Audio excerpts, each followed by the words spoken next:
Hi friends, welcome back to Laws of Motion. Next we take the concept of friction. अब friction क्या है उसमें जाने से पहले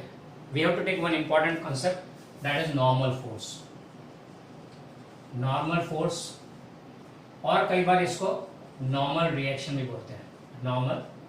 reaction.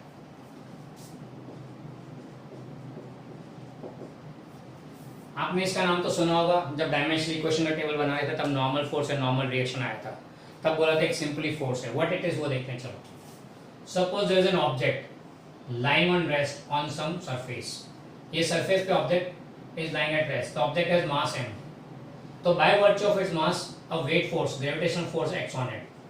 mg इसको वेट फोर्स भी बोलते हैं ग्रेविटेशनल फोर्स भी बोलते हैं तो वेट फोर्स और gravitational force acts on the body by virtue of its मास अब ये ग्रेविटेशनल फोर्स डाउनवर्ड डायरेक्शन में है सरफेस के ऊपर लग रहा है this force is exerted by the body on the surface अगर ये फोर्स होता आपके लिए तो इस सरफेस को दबाता and surface would be somewhat like this पर ऐसा नहीं होता है तुम बोला कि ऐसा नहीं होता मतलब अरे चलो आप बात करते हैं अपने कि आप कुर्सी पे बैठते हैं घर पे गार्डन चेयर में बैठे हैं तो आपके वेट के हिसाब से गार्डन चेयर दबती है नीचे उतर जाती है हो जाती है नहीं it remains as it is आपने टेबल पे हाथ रखा तो क्या टेबल नीचे मुड़ जाता है दब जाता है पूरा नहीं हाथ ऊपर इज लाइंग एट रेस्ट पर नीचे टेबल यूं नहीं हो गया टेबल यूं नहीं हो गया आपके हाथ रखने से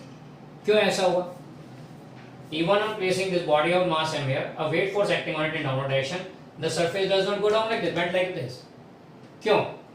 the reason is that surface offers another force opposing this force which balances this force and thus resultant force ये हो गया यानी surface exerts a force on this body perpendicular to the surface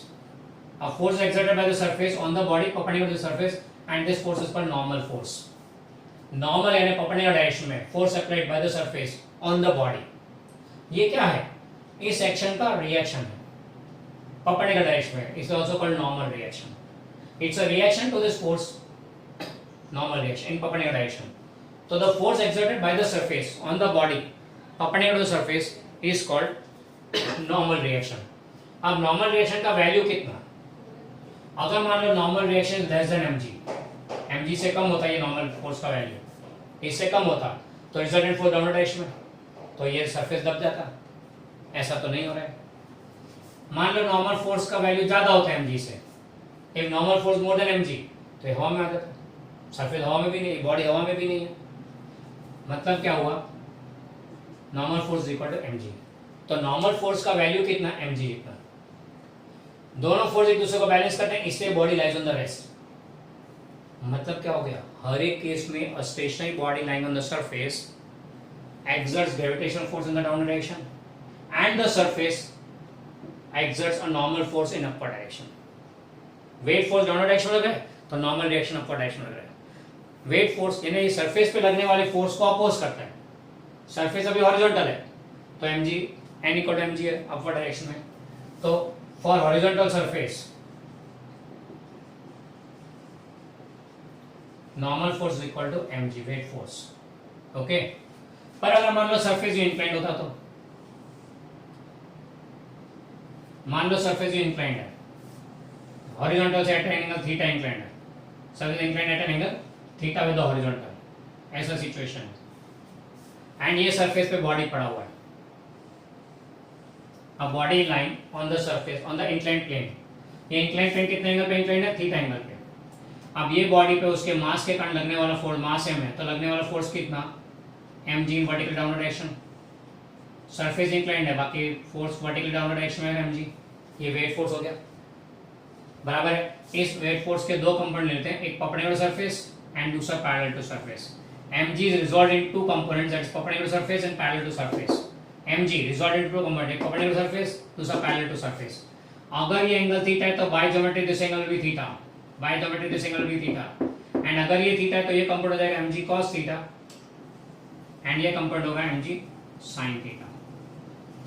तुम बोलोगे ये कैसे लाए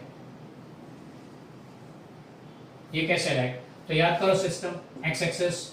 y एक्सिस फिर position vector r bar of the point p बराबर है ये एंगल थीटा बोलते हैं उसका डायरेक्शन तो आर बार के दो कंपोनेंट एक एक्स एक्सिस के डायरेक्शन में r cos थीटा और y एक्सिस के डायरेक्शन में आर साइन थीटा। तुम बोलोगे ऐसा कैसे आ गया, तो इसके दो कंपोनेंट क्या लिखते थे, R cos theta R sine theta, याद है साइन वेक्टर्स में,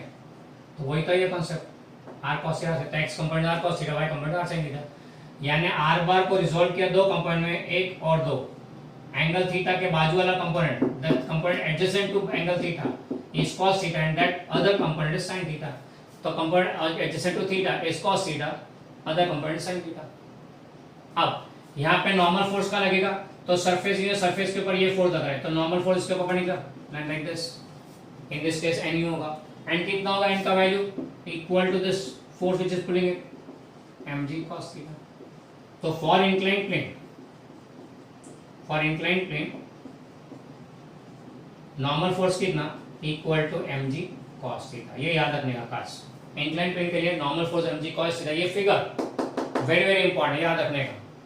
This gives the distribution of the forces acting on the body line on the surface. बराबर है, this gives the